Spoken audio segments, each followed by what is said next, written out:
அவருடைய பரிசுத்த நாமம் மகிமைப்படுவதாக. 25ஆம் சங்கீதம் 12ஆம் வசனம். கர்த்தருக்கு பயப்படுகிற மனுஷன் எவனோ அவனுக்கு தாம் தெரிந்து கொள்ளும் வழியை போதிப்பார் என்று வாசிக்கிறோம். நாம் நடக்க வேண்டிய வழியை நாம் அறிந்து நடக்க வேண்டுமென்றால் நம் ஒவ்வொருவருக்கும் கர்த்தருக்கு பயப்படுகிற பயம் இருக்க வேண்டும்.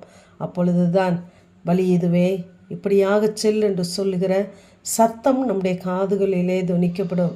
ஆகவே கர்த்தருக்கு பயப்படுகிற மனுஷன் எவனோ, அவன் யாராய் இருந்தாலும் அவனுக்கு கர்த்தருக்கு பயப்படுகிற பயம் இருக்குமானால் நிச்சயமாகவே தேவன் நாம் எதை செய்ய வேண்டும், எங்கு போக வேண்டும், எப்படி இருக்க வேண்டும் என்பதை ஆவியானவர் நமக்குள் இருந்து நம்மை நடத்துகிறவராயிருக்கிறார். கர்த்தருக்கு பயப்படுகிற பயம் இருக்கும் பொழுது நிச்சயமாகவே நாம் தேவ சமூகத்தை தேடுகிறவர்களாய் இருப்போம். அந்த தேவ சமூகத்திலே நமக்கு வேண்டிய அத்தனை பதில்களும் நமக்கு தெரிவிக்கப்படும். இதே சங்கீதம் 4ஆம் வசனத்திலே இந்த சங்கீதக்காரன் இப்படியாக கேட்கிறார், கர்த்தாவே உம்முடைய வழிகளை எனக்கு தெரிவியும், உம்முடைய பாதைகளை எனக்கு போதித்தரலும் என்று சொல்கிறார். ஏனென்றால் நாம் நடக்க வேண்டிய வழி நமக்கு தெரிந்தால்தான் நாம் எங்கு போய் சேரப்போகிறோம் என்பது நமக்கு தெரியும். ஆகவே நாம் ஒவ்வொருவரும் கர்த்தருக்கு பயப்படுகிறவர்களாய் இருந்து நம்முடைய வழிகளை நாம் தெரிந்து நடக்கிறவர்களாய் இருப்போம். ஏனென்றால் கர்த்தருக்கு பயப்படுகிறவன் மேலே அவருடைய ரகசிய செயல் இருக்கிறது என்று அதே சங்கீதம் 14ஆம் வசனத்திலே நாம் வாசிக்கிறோம். ஆகவே நம்மை குறித்து, நம்முடைய சந்ததியை குறித்து, நம்முடைய குடும்பத்தை குறித்து தேவன் என்ன காரியங்களை வைத்திருக்கிறார் என்பதை நாம் தேவ சமூகத்திற்கு நாம் போகும் பொழுது தேவன் நமக்கு கற்றுக் கொடுக்கிறவராய் இருக்கிறார். அவர் பின்வரும் காரியங்களை முன்னறிவிக்கிற தேவன். ஆகவேதான் யோபு சொல்லும் பொழுது சொல்கிறார், என்னுடைய கூடாரத்தின் மேலே அவருடைய ரகசிய செயல் இருக்கிறது என்று சொல்கிறார். ஆகவே நம்முடைய கூடாரத்தின் மேல் இருக்கிற அந்த ரகசிய செயலை நாம் கண்டு உணர்ந்து நாம் அனுபவிக்க வேண்டுமென்றால் நம் ஒவ்வொருவருக்கும் கர்த்தருக்கு பயப்படுகிற பயம் இருக்க வேண்டும். கர்த்தருக்கு பயப்படுகிற மனுஷன் எவனோ அவன் இவ்விதமாய் ஆசீர்வதிக்கப்படுவான் என்று 128ஆம் சங்கீதத்திலே நாம் வாசிக்கிறோம். கர்த்தருக்கு பயப்படுகிற மனுஷனுடைய வாழ்க்கையிலே அந்த குடும்பம் எப்படி இருக்கும், பிள்ளைகள் எப்படி இருக்கும் என்று நாம் தெரிந்து கொள்ளலாம்.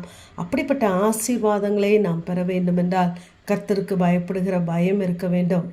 ஏசாயா 11ஆம் அதிகாரம் 3ஆம் வசனத்திலே கர்த்தருக்கு பயப்படுதல் அவருக்கு உகந்த வாசனையாக இருக்கும் என்று வாசிக்கிறோம்.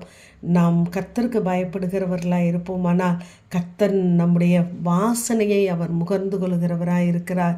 கர்த்தருக்கு பயப்படுகிற பயம் இருக்கும் பொழுது நாம் தீமை விட்டு விலகுவதோடு மாத்திரமல்ல, கர்த்தருக்கு பயப்படுகிறவன் நிதானமாய் நடக்கிறான் என்று நாம் வாசிக்கிறோம்.